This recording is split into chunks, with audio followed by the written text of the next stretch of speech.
আমাদের ৪৩তম বিসিএস নন ক্যাডারের এই নন ক্যাডারের সংগ্রাম প্রায় দীর্ঘ ১.৫ বছর ধরে চলছে। আমরা সরকার পরিবর্তনের পর নতুন পটভূমিতে নতুন কমিশনের কাছ থেকে প্রথমত আশ্বাস পেয়েছিলাম যে আমাদের এই নন ক্যাডারের সমস্যাটা তারা সমাধান দেবে, এবং সেই প্রক্রিয়া শুরু হওয়ার পর আমরা জনপ্রশাসন থেকে বিভিন্ন মন্ত্রণালয়ের থেকে অধিযাচিত প্রায় ৯,২০০ পদ পিএসসিতে এসেছে বলে আমরা জেনেছি, এবং তার পরবর্তীতে আমরা জানতে পারি এই পদগুলো দিতে নতুনভাবে দ্বিতীয়বার আমাদের সার্কুলার দিতে হলে একটা বিধি সংশোধনের মধ্যে দিয়ে যেতে হবে। তো সেই বিধি সংশোধনের প্রক্রিয়া আমরা প্রায় ২.৫-৩ মাস ধরে শুনছি যে বিধি সংশোধন হচ্ছে, চলছে, আজ এখানে কাল ওখানে, কিন্তু আমাদের এই ধৈর্যের আর অবসান হচ্ছে না। বর্তমানে আমরা জানতে পেরেছি যে আমাদের বিধি সংশোধনের ফাইল সিএ দপ্তরে আছে, সেখানে প্রায় ১ মাস ধরে সেই ফাইল রয়েছে, কিন্তু সেই ফাইলের কোনো সুরাহা হয়নি বিধায় আমাদের এখন আজ পর্যন্ত এই বিধি সংশোধিত হচ্ছে না, সংশোধিত বিধির গ্যাজেটও পাস হচ্ছে না, এবং গ্যাজেট পাস না হলে সার্কুলারও হচ্ছে না। এবং এটি দীর্ঘায়িত হওয়ার কারণে আমাদের নামে অধিযাচিত অনেক পদই বিভিন্ন মন্ত্রণালয়ে ফেরত নিয়ে যাচ্ছে, সেই ক্ষেত্রে আমাদের পদসংখ্যা কমে যাচ্ছে। এটা যদি আরও দীর্ঘায়িত হতে থাকে এভাবে তো আমাদের পদ থাকবে না, আর আমরা এবার কতদিন ধৈর্য ধরব। মূলত এই সার্কুলারের দাবিতে এবং বিধি পাশের দাবিতেই আমরা এখন থেকে লাগাতার অবস্থান কর্মসূচি নিয়েছি, এবং আমাদের দাবি আদায় না হওয়া পর্যন্ত এবার আমরা ঘরে ফিরব না। আমাদের এর পূর্বে বারংবার আশ্বাস দেওয়া হয়েছে।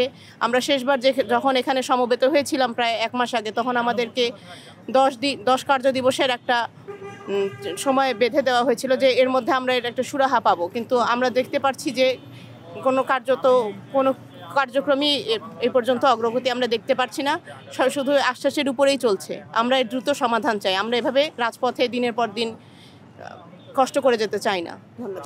আমরা আসলে আজকে এখানে লাগাতার অবস্থান কর্মসূচি পালন করছি। আমাদের মূলত 3টা দাবি নিয়ে আমরা এখানে আজকে আসছি। তার মধ্যে 1 নম্বর হলো দ্রুততম সময়ের মধ্যে সংশোধিত বিধির গেজেট প্রকাশ করে 43তম বিসিএস নন ক্যাডার বিজ্ঞপ্তি প্রকাশ করতে হবে। 2 নম্বর হলো প্রাইমারি ও যুব উন্নয়ন সহ আরও অন্যান্য যে মন্ত্রণালয় এবং অধিদপ্তরগুলো আছে তাদের যে অধিযাচিত পদগুলো আছে এইগুলো প্রত্যাহার না করে এটা 43 নন ক্যাডারকেই দিতে হবে, এবং 43তম বিসিএসের নামে অধিযাচিত অন্য সকল পদ অবশ্যই 43তম নন ক্যাডারের বিজ্ঞপ্তিতে প্রকাশ করতে হবে। 3টা দাবি। প্রথমত, আমাদের 43তম নন ক্যাডার থেকে যেই পোস্টগুলো দিয়ে অধিযাচন হয়েছে সেই অধিযাচনের এগেনস্টে আমাদের সার্কুলার দ্রুত প্রকাশ করতে হবে।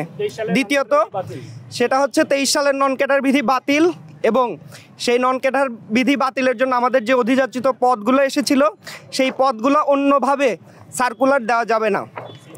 তৃতীয়ত, আমাদের হচ্ছে 43তম নন ক্যাডারের অধিযাচিত সকল পদ 43তম বিসিএসের সার্কুলারেই দিতে হবে।